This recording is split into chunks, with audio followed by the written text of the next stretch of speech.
I don't need to tell you today that America is inundated with violent crime, divorce, abortion, child abuse, pornography, and a host of other ills. And we live at a time when it seems as if everything that we do is resistant to government cures, someone has said. There seems to be no way that we can stop what is going on. We think of crime, we think of violence in our schools, we think of the headlines that are heard and seen around the world.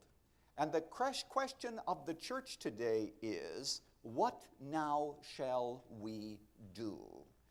I don't have to try to convince you that our need is absolutely great, perhaps greater than at any other time in American history.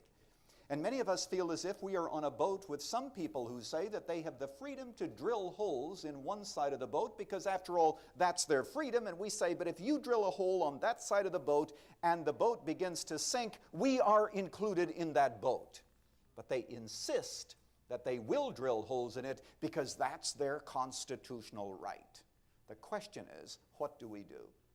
I want you to know today that my burden is very simply put, namely that I believe that if there is any good news in America, it will never come from Washington.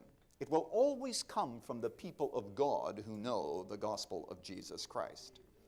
Furthermore, I'd like to say that America is far too gone to think that all that we need is a change of administrations in Washington. All that we need is a distinctively Christian president and a distinctively Christian Congress, and somehow we can turn this ship around. No, this ship has fallen too far. It's taken on too much water to expect that to happen.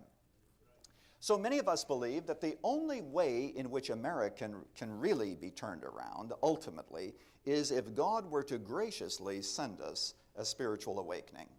What I'd like to do in the time still allotted me is to give you a brief survey of America's three great awakenings and then to share some personal convictions as to what a revival looks like and the possibility of there being a fourth revival in America.